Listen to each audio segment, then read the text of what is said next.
Kisah Yesus menyentuh setiap orang.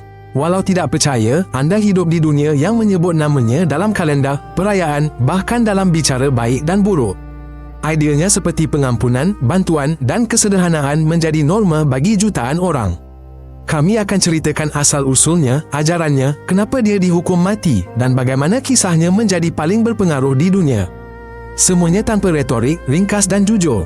Ini agar anda faham bagaimana seorang lelaki mengubah sejarah.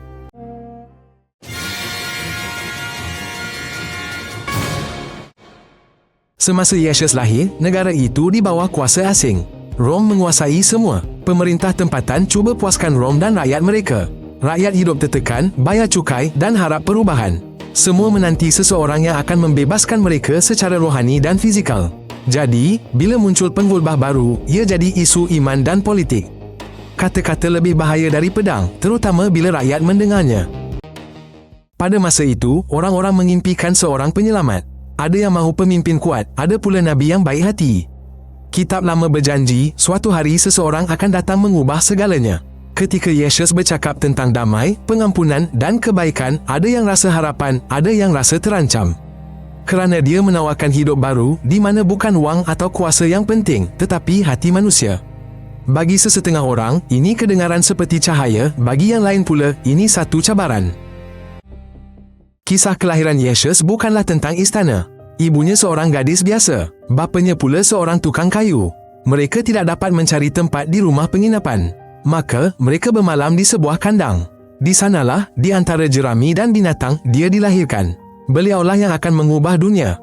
Versi-versi berbeza menceritakan ini dengan cara tersendiri. Namun, semuanya bersetuju pada satu hal, segalanya bermula senyap dan tidak disedari. Tiada sebarang kemegahan, hanya seorang anak di kalangan orang biasa. Dan inilah yang menjadikan kisah itu sangat menyentuh hati.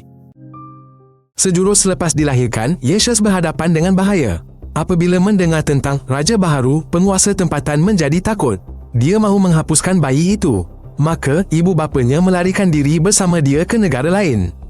Kisah ini mengingatkan kita, harapan paling cerah sekalipun sering bermula dengan pelarian dan ketakutan. Namun, keluarga itu kembali dan hidup dengan tenang. Mereka tinggal jauh dari ibu kota. Yesus membesar sebagai seorang anak biasa. Tiada siapa pun yang menduga takdirnya kelak. Yesus membesar di sebuah pekan kecil, membantu ayahnya bekerja, hidup di kalangan orang biasa. Ini bukan hidup mewah, sebaliknya dalam kerja keras dan ketenangan. Hampir tiada apa yang diketahui tentang masa mudanya, kecuali satu perkara, dia banyak berfikir, berdoa, dan tahu ada sesuatu yang penting di dalam dirinya. Pada suatu hari, dia pergi ke padang gurun, tempat tiada sesiapa. Di sana dia bersendirian, tanpa makanan atau keselesaan untuk mencari jawapan dalam dirinya. Detik itu menjadi permulaan jalan barunya. Apabila Yesus keluar dari padang gurun, dia bertemu Yohanes. Ramai orang mengikutinya. Yohanes membaptis orang sebagai tanda. Mereka ingin mula hidup baru. Yesus turut masuk ke sungai. Ini umpama permulaan baginya. Dia tidak hanya mendengar, kini dia akan berucap. Semua orang menanti ajarannya. Dia tidak menyeru perang atau janji kekayaan. Dia berkata, mulakan dari diri. Maafkan, jangan menipu, jangan membalas. Maka orang ramai mula mendengar. Yesus tidak berjalan sendirian. Dia mengumpulkan murid-murid di sekelilingnya, orang-orang biasa. Nelayan, pemungut cukai, mereka yang bersemangat, serta peragu. Dia tidak memilih yang sempurna. Mereka berselisih, tidak selalu faham dan takut. Namun, mereka mengikutinya. Di antara mereka, ada juga wanita yang membantu dan percaya. Ini bukan tentera atau parti. Ia sebuah pasukan yang belajar memberi, bukan mencari keuntungan. Bahkan ketika mereka tersilap, dia tetap meneruskan perjalanan bersama mereka. Yesus tidak berlektor, dia bercerita. Tentang benih yang jatuh ke tanah. Tentang seorang lelaki yang menemukan harta. Tentang anak yang meninggalkan rumah, lalu pulang. Semuanya mudah, namun menyentuh hati. Dia berkata, yang terpenting adalah kasih, bahkan kepada musuh. Bahawa orang miskin boleh bahagia. Bahawa yang memaafkan itu lebih kuat. Kata-kata ini kedengaran aneh, tetapi ada sesuatu yang takkan dilupakan. Dikatakan Yesus menyembuhkan orang sakit. Dia membantu orang buta melihat. Dia memberi makan orang lapar. Dengan sepatah kata, dia menenangkan badai. Dia tidak membuat pertunjukan. Tindakannya adalah respons kepada penderitaan di sekelilingnya. Di mana orang menderita, dia membantu. Bagi sesetengah orang, itu adalah mukjizat. Bagi yang lain, itu adalah sebab untuk takut. Apabila seseorang mengubah peraturan, ini menakutkan mereka yang biasa berkuasa. Ramai orang mula mendengarnya. Di mana ada orang ramai, di situ ada kebimbangan bagi mereka yang memerintah. Semakin ramai orang mendengar Yesus, semakin marah para pembesar. Dia tidak mengiktiraf peraturan mereka, membongkar kepalsuan dan berdebat secara terbuka. Terutamanya apabila dia menghalau pedagang dari bait suci, tempat paling suci itu. Itu adalah satu cabaran. Dia berkata kasih lebih penting daripada upacara dan kebenaran lebih penting daripada status. Bagi rakyat, dia adalah guru, bagi pemerintah, dia adalah ancaman. Dan ini menjadi berbahaya. Kerana jika tidak dihentikan, sesuatu yang lebih besar akan bermula. Semasa perayaan dia memasuki kota dan orang ramai melaung, "Selamatkan kami." Mereka berharap dia akan menjadi raja.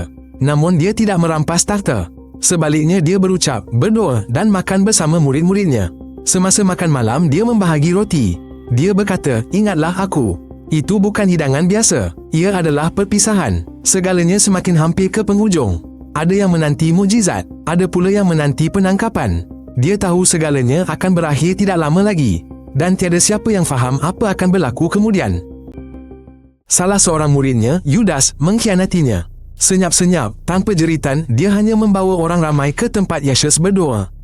Dia mencium Yesus untuk menunjukkan siapa yang harus ditangkap.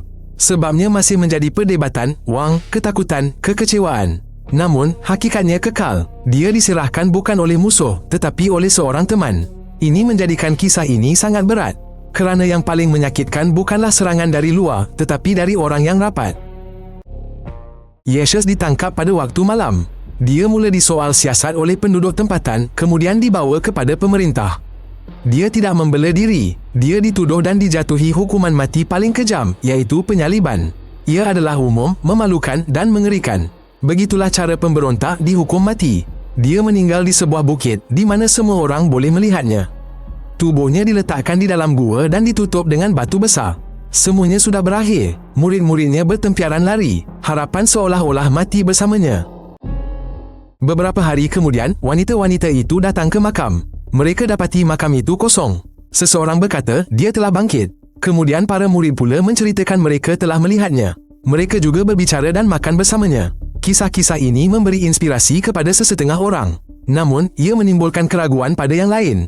Bagi orang yang beriman, ini adalah kemenangan hidup mengatasi maut. Bagi yang lain, ia tetap misteri. Tetapi cerita-cerita inilah yang menjadi inti kepercayaan baru. Kepercayaan ini mula berkembang pesat. Ini berlaku meskipun wujud ketakutan dan bahaya. Setelah itu, para murid berkumpul dan mula menceritakan apa yang mereka lihat. Mula-mula di kota mereka, kemudian ke tempat lain. Mereka tidak kaya atau berpengaruh, tetapi berbicara dengan yakin. Orang ramai mendengar, menyertai, berkongsi makanan, membantu fakir miskin. Tiada siapa tahu pesan mereka akan didengar berbilion orang berabad kemudian. Tetapi ketika itu, semuanya mudah, rumah, roti, kata-kata. Dan setiap hari ada pilihan, takut atau terus melangkah. 2000 tahun telah berlalu sejak itu. Namun namanya diketahui walau oleh mereka yang tidak membaca Bibel. Kata-katanya bergema dalam buku, lagu dan lukisan. Ideanya terpapar dalam undang-undang, perayaan dan perbincangan kebaikan. Orang bertengkar, percaya, tidak percaya, namun tetap ingat. Kerana dia berbicara tentang perkara yang akan sentiasa penting. Kemaafan, harapan, cinta, dan inilah yang tidak pernah lapuk. Para saintis berdebat apa yang benar-benar berlaku dan apa yang disampaikan kemudian. Adakah mukjizat benar-benar berlaku? Bagaimana rupa Yesus? Apa kata saksi mata? Kita tidak tahu segalanya. Namun satu hal yang jelas, dia benar-benar wujud. Dia hidup, berbicara dan segalanya berubah selepasnya.